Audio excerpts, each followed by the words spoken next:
Hello! Pour ceux qui nous rejoignent, donc nous c'est la chaîne Tomelo. On se trouve actuellement au Monténégro, direction la Turquie. Si vous ne voulez rien rater de nos vidéos, nos astuces et nos conseils, n'hésitez pas à vous abonner à notre chaîne YouTube et à aller faire un tour aussi sur notre Insta pour un peu suivre nos aventures en temps réel. Notre fourgon c'est un Fiat Ducato L2H2. Lorsqu'on l'a aménagé, on a choisi de ne pas faire de douche à l'intérieur pour gagner de l'espace. Pour ceux que ça intéresse, n'hésitez pas d'ailleurs à aller voir nos vidéos sur l'aménagement du fourgon. Et donc on a dû trouver quand même une solution pour pouvoir se doucher tout au long de notre voyage. D'ailleurs, actuellement, on arrive quasiment à prendre une douche tous les jours. Dans le pire des cas, vraiment une douche sur deux au Gant, si jamais on a vraiment rien pour trouver. Le plus longtemps qu'on est resté sans se doucher, c'était 4 jours. Et effectivement, on arrive toujours quand même au moins à se débarbouiller. Du coup, nous, nos astuces pour se doucher sans utiliser notre douche, parce qu'en fait, on en a une, c'est une douche d'extérieur, une douche portable qu'on va vous présenter tout de suite après. Donc, on va chercher les spots de douche publics. Donc, il en existe dans certaines stations-service, mais sinon, nous, essentiellement, c'est dans les lacs et les spots de plage. Donc là, on se fait plaisir. Généralement, on va se baigner et ensuite on va se laver. Donc on emporte toujours avec nous notre savon. Bon, on a de la chance là pour l'instant. On n'est pas tombé sur des endroits où il y avait forcément des restrictions d'eau. Donc les douches publiques sont ouvertes. On va vous montrer tout simplement comment on prend notre douche au quotidien. C'est parti. Voici donc notre douche de chez Decathlon. Donc c'est une marque Quechua. C'est une douche qui nous permet de stocker 10 litres d'eau. On la remplit avec de l'eau du robinet ou de l'eau même qui n'est pas forcément potable. Et on la laisse chauffer dans notre fourgon. Donc généralement on la met côté passager sous le pare-brise et ça chauffe assez rapidement. Ou sinon on la laisse en extérieur en fin de journée au soleil. Ça permet d'avoir de l'eau chaude et c'est vraiment agréable. Ça chauffe très très bien d'ailleurs. Nous avec l'utilisation qu'on en a, on arrive à prendre en moyenne 2-3 douches, voire un petit peu plus si jamais on fait des petites douches rapides. Parce que vraiment la douche pression marche vraiment bien, donc je vais vous montrer comment ça fonctionne. On a en séparé le petit tuyau de douche qui vient venir se clipser juste ici. Hop, donc là il est bien verrouillé, on voit déjà l'eau qui passe. D'ailleurs on a même ici un petit système qui nous permet de voir la température de l'eau. Ici on voit le niveau d'eau restante, donc là on voit bien que je suis à 10 litres. Ce petit truc là, ça permet de dégonfler quand vous n'utilisez pas votre douche, ça permet de dégonfler un petit peu la bonbonne. Donc là il est rempli, il y a de l'eau qui est coulée. Il y a des épuis ici, hop, je vais venir pomper.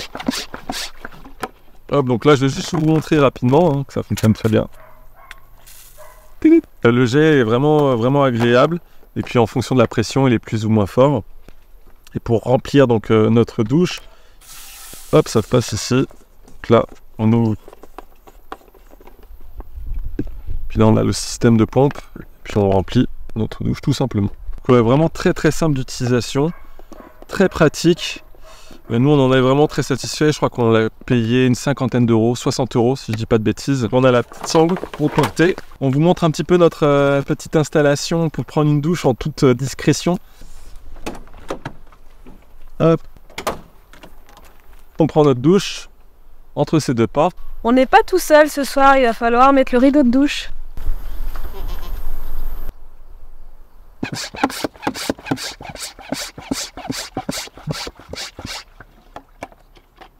Donc ici on a nos compartiments piscine et douche. Donc on a notre rideau de douche qui est juste ici. Et ces deux compartiments, c'est ce qu'on appelle du Ikea. On a acheté les poubelles les moins chères de chez Ikea, des poubelles en plastique léger, 5 euros. Vide, c'est 5 euros, voilà. Et on les a fixés pour faire des paniers. L'avantage c'est qu'elle voilà, s'écrase un petit peu si jamais il y a du stock qui vient bloquer un petit peu. Et puis ça laisse passer l'eau, ça évite de tout abîmer, de laisser moisir des trucs. Là d'ailleurs on a mis les plastiques qui sont censés protéger quand on met de la vaisselle dans les placards.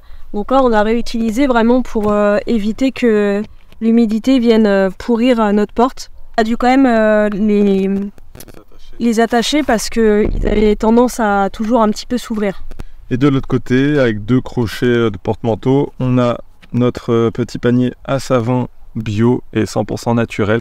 Notre petit cabotti qu'on a fabriqué nous-mêmes avec des chutes de lambris qui nous restaient et de tasseaux. Et voilà, donc ça nous fait notre petit spot pour se doucher en toute tranquillité sans avoir les pieds dans la terre. Et pour installer notre rideau de douche, on a accroché 2 crochets de chaque côté. Hop. Et on a des petits scratchs pour venir bloquer le rideau pour éviter qu'il s'envole et qu'on voit nos fesses. Bon voilà à quoi ça ressemble.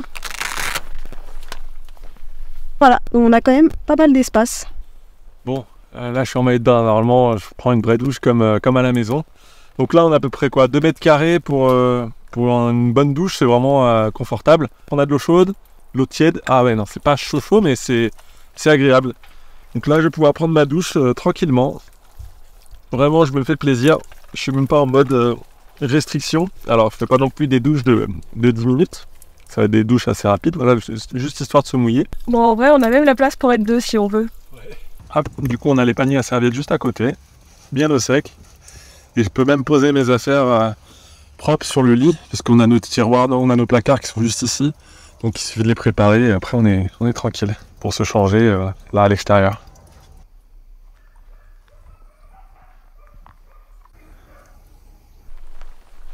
Ça fait du bien une bonne douche après 35 degrés toute la journée. Et donc l'eau elle arrive ici, donc il reste encore un tiers. Voilà, c'est ce qu'on vous dit, en règle générale c'est 2 à 3 douches. Voilà, je me suis pas lavé les cheveux, mais on a quand même pris des douches assez longues parce qu'il fait bon, l'eau est bonne, donc on en profite. C'est sûr que quand il fait 20 degrés, elles sont beaucoup plus spartiates.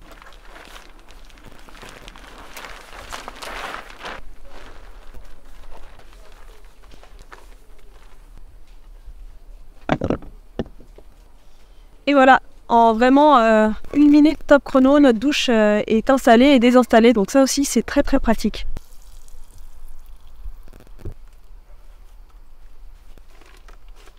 Du coup, très important, hein, si vous vous lavez en pleine nature, il faut vraiment utiliser des produits 100% naturels. Nous, on a choisi le savon de Marseille, mais ça peut être d'autres types de savons, type savon d'Alep ou autre. Il faut vraiment qu'il soit le plus naturel possible. Également pour le shampoing, ça paraît logique. Également, même si votre savon est 100% naturel, il vaut quand même mieux éviter de vous laver directement dans les rivières ou les lacs.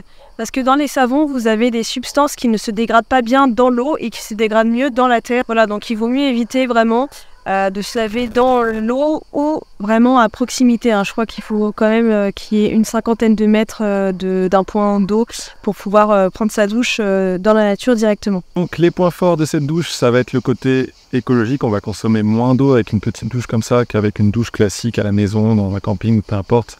Donc là, on va avoir un vrai contrôle sur ce qu'on va utiliser et dépenser en eau. Ouais, parce que là, on est sur une douche d'à peu près 4 litres d'eau par personne, donc je crois qu'on ne peut pas faire mieux. Et franchement, on est bien là, par là, tu vois, on a pris notre douche, on est vraiment bien, on sent propre, quoi. Donc. Également, ça nous permet de ne pas avoir d'eau sale à gérer, parce que ça, c'est vraiment quelque chose qu'on ne voulait pas. Et c'est plutôt agréable de se doucher en pleine nature quand il fait beau, donc c'est le point positif quand il fait beau.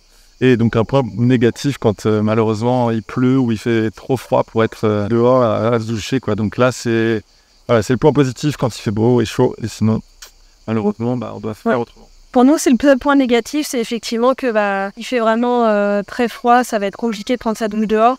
Surtout que normalement, quand il fait froid, la douche va avoir aussi du mal à se chauffer, donc ça va être une douche froide. Même si on peut mettre de l'eau chaude à l'intérieur, c'est quand même moins pratique que de faire chauffer son eau directement sous le pare-brise. Voilà, on espère que cette vidéo vous a plu et que ça vous a convaincu qu'on n'est pas forcément obligé d'avoir une douche dans le fourgon aménagé pour pouvoir prendre une bonne douche. Et puis si ça vous a donné des idées pour votre aménagement, c'est un plus. N'hésitez pas d'ailleurs si vous avez aménagé votre douche d'une autre façon qui peut être intéressante à partager.